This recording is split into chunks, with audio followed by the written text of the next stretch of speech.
As an older lady, I should simply celebrate Christmas and stay out of the way.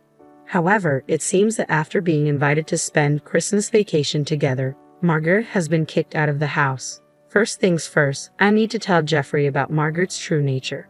Somehow, I'll expose Margaret's facade. I refuse to be family with someone like her. I am Michelle, 72 years old, living with my son Jeffrey.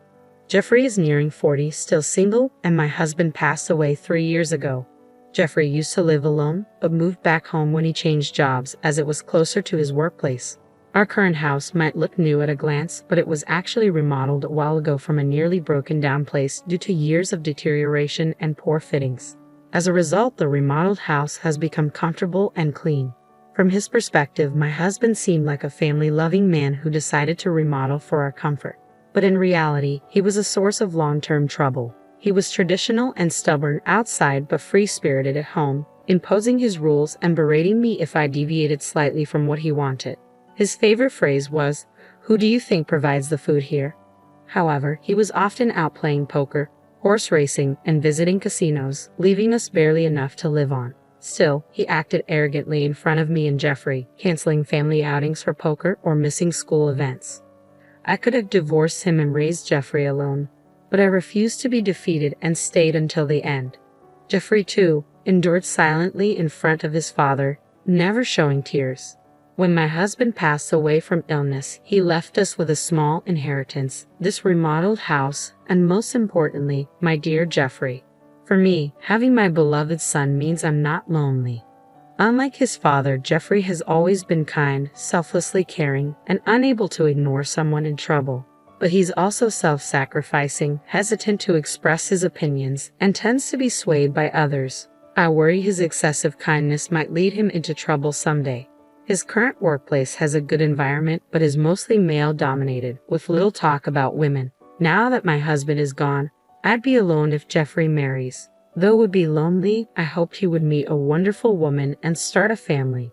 Then one day, Jeffrey made a sudden confession. "I've promised to marry someone. I want her to meet you, Mom." I was overjoyed, almost jumping up. Jeffrey, nearing 40, working among men, commuting between work and home, living with his mother, he's not the most sought-after type. That a woman wants to marry him is such a joy. If things go smoothly and Jeffrey marries her, he will, of course, leave my side. It would be a lie to say I wouldn't feel lonely, but as a mother wishing for Jeffrey's happiness, I couldn't be happier. If you've chosen her, I definitely want to meet her. Well, what's she like? Jeffrey's eyes sparkled as he spoke, a look I had never seen before. If Jeffrey speaks of a woman with such eyes, she must be a wonderful lady. I eagerly anticipated meeting the woman Jeffrey confidently chose. Then, on the promised day, Jeffrey brought his girlfriend home. "Mom, this is Margaret, the woman I've been dating and considering marrying." However, the woman Jeffrey brought neither introduced herself nor nodded in greeting. She just stood there silently. At first glance, she seemed aloof and distant, not the type I imagined Jeffrey falling for. She continued to ignore everything, barely greeting, and just surveyed the house. She sipped the tea I offered with disgust, wiping everything she touched with disinfectant wipes. These odd behaviors made it clear that this wasn't the typical first meeting with a future mother-in-law. I secretly dreamed of doting on my daughter-in-law like my own child, but that dream seemed to shatter in an instant. Frankly, I felt uncomfortable in such a short time and didn't want to get too close. Even if she was Jeffrey's choice and a future daughter-in-law, it seemed she felt the same as days passed without any contact after Margaret left. I confronted Jeffrey after she left. "You're dating Margaret and want to marry her, right? From today's encounter, I can't see her appeal." Jeffrey explained that Margaret was shy around new people but charming, strong, and kind, having overcome tough times. They had met at a party hosted by a coworker, where Margaret had shared her hardships. While I thought it was typical Jeffrey to want to help someone in need, dating and marriage were not simple matters. However, considering today's behavior and how they met, Margaret seemed like a complicated person. Despite appearing cute in the relationship, I had a feeling it would be difficult if they lived together.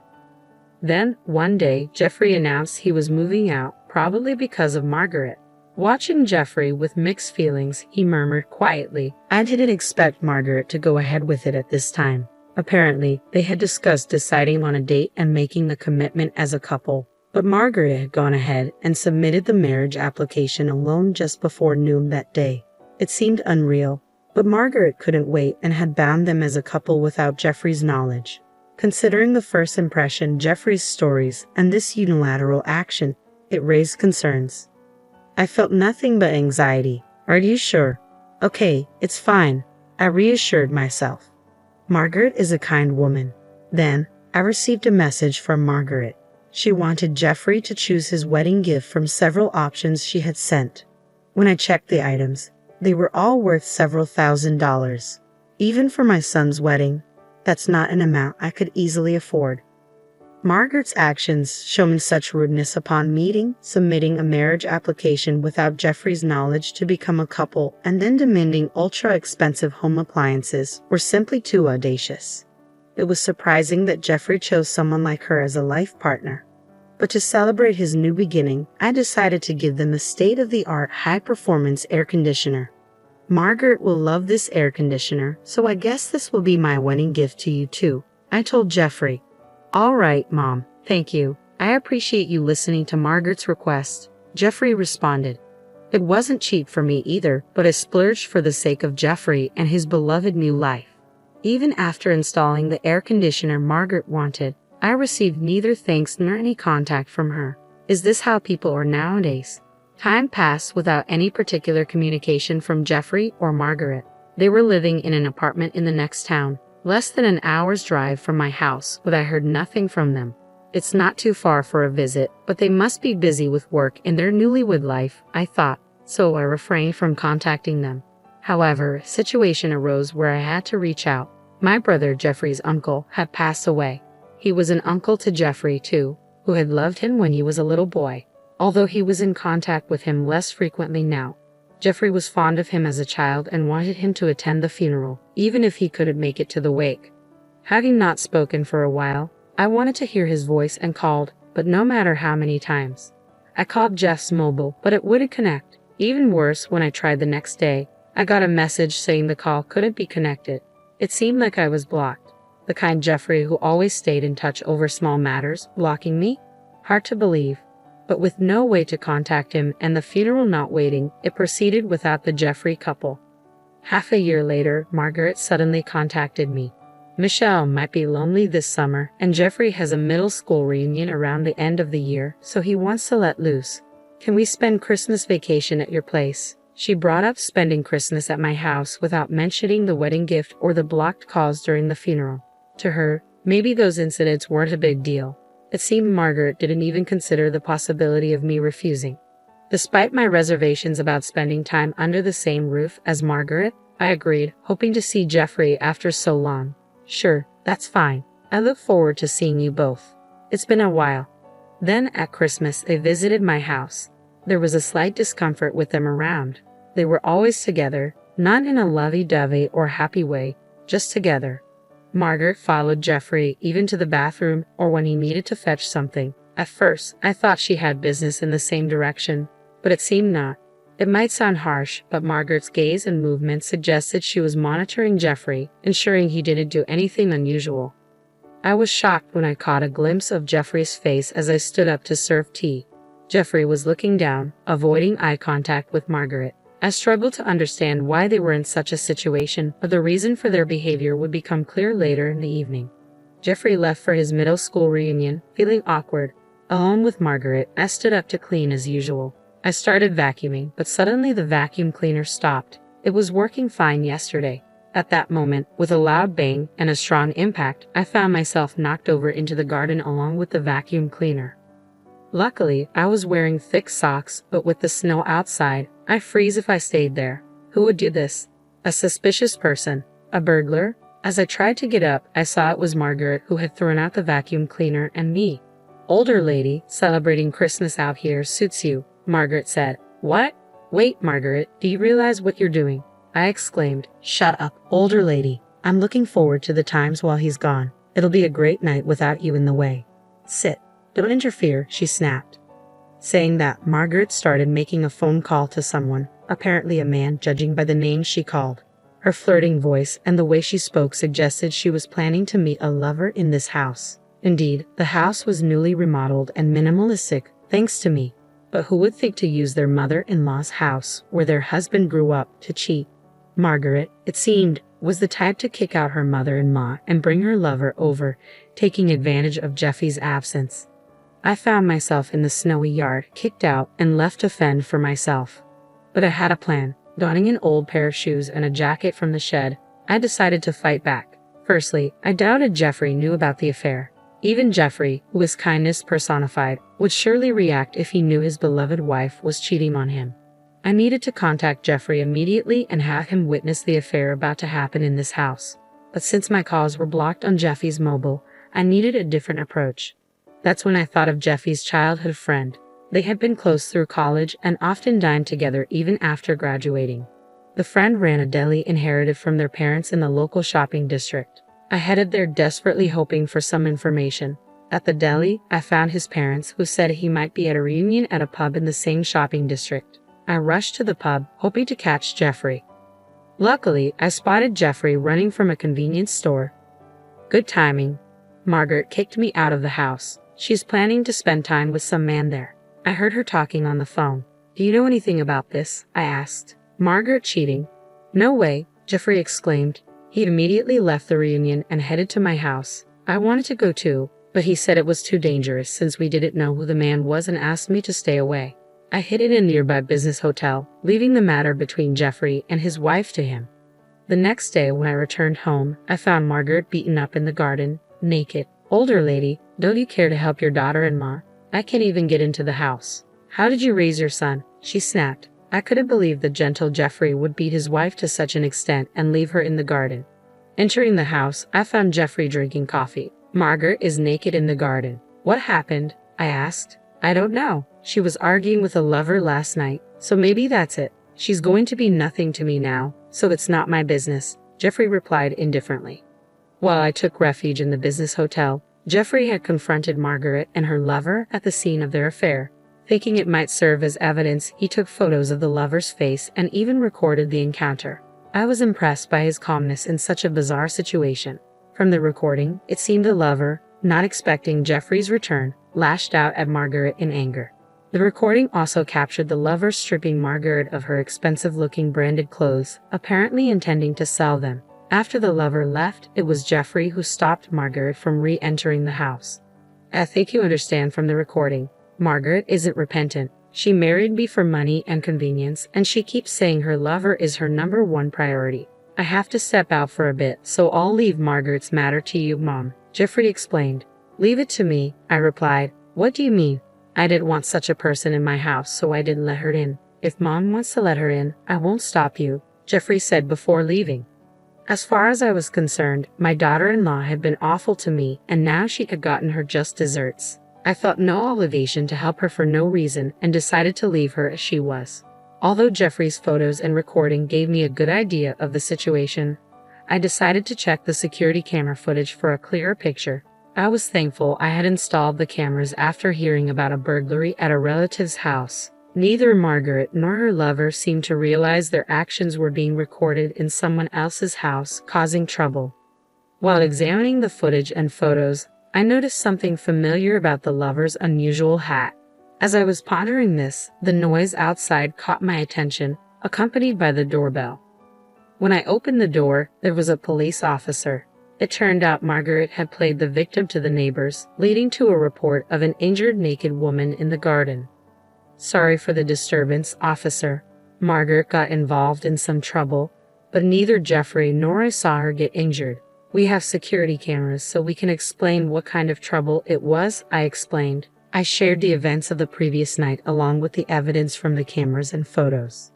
The police seemed to understand that Jeffrey and I were not involved. However, they couldn't leave an injured naked woman in the garden in the middle of winter.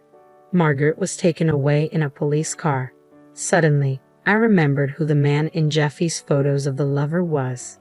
Just then, Jeffrey returned. Mom, I'm back. I filed for divorce. Margaret and I are now complete strangers, Jeffrey announced. Divorce? What do you mean? I asked, shocked. Margaret has been throwing tantrums when things don't go her way since we got married. I've tried to meet her expectations, but at some point, she started using a pre-filled divorce form as a threat, Jeffrey explained. Having fallen for Margaret, I tried to fulfill her wishes, but she exploited my willingness, acting tyrannically when things didn't go her way. She used the divorce form as leverage.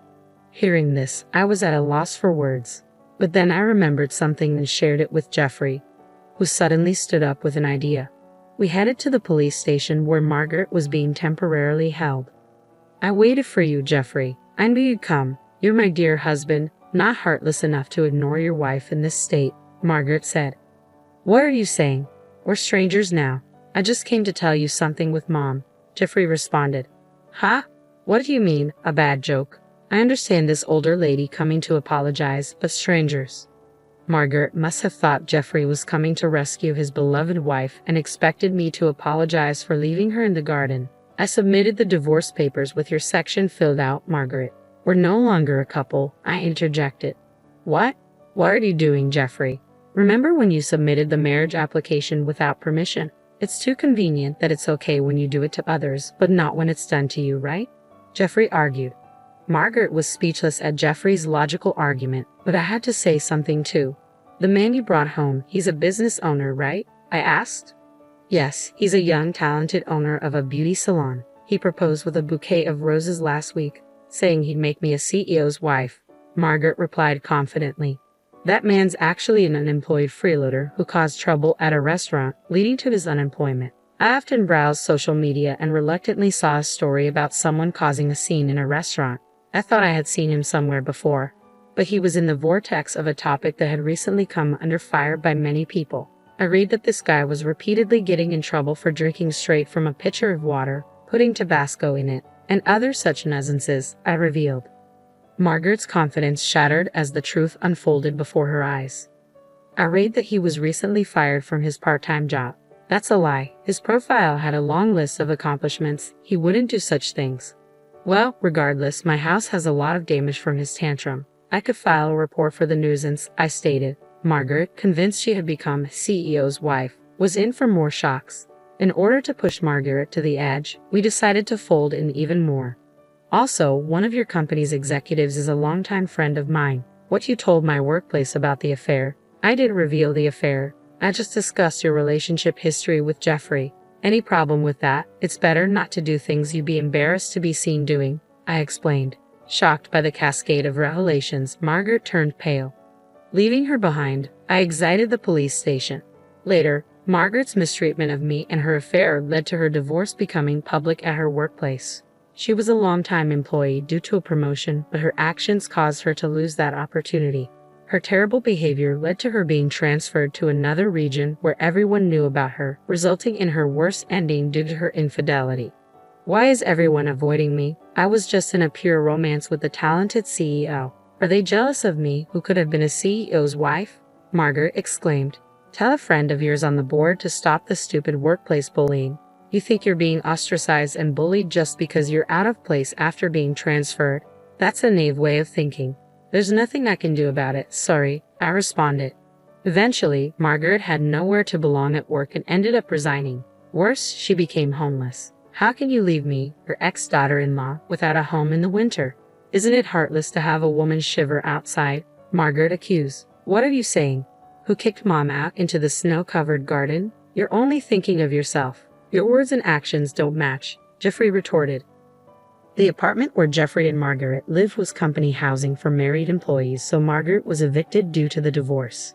Despite this, Margaret, not giving up, repeatedly harassed Jeffrey. You're there, aren't you? How can you not help your wife in trouble? Don't you have any kindness? Margaret pleaded. You expect kindness from others while ignoring your own actions. But I guess explaining this is useless, I remarked. Not satisfied with harassing Jeffrey, Margaret also came to my place, even following me to the supermarket. Can you leave your daughter-in-law in this situation? Would you do the same to your son? Your son abandoned his troubled wife, abandoned his troubled daughter-in-law. You brought this upon yourself. Remember your actions, Margaret cried. Each time the security system activated or bystanders called the police, making Margaret known as a troublemaker in town. Exhausted by her persistence, Jeffrey and I consulted the police and obtained a restraining order. Margaret, looking for a new target, started attending matchmaking parties. But with no money, job, or proper appearance, she was turned away at the door, becoming infamous as a party crasher. Finally, Margaret's assaults stopped and we lived in peace. Mom, I was out of my mind back then. Margaret cut me off from home, screamed at me all day. I finally came to my senses. I'm so sorry. Jeffrey and I are living together again. Whether Jeffrey remarries or stays with me, I'm happy as long as he shows true kindness to others, I expressed.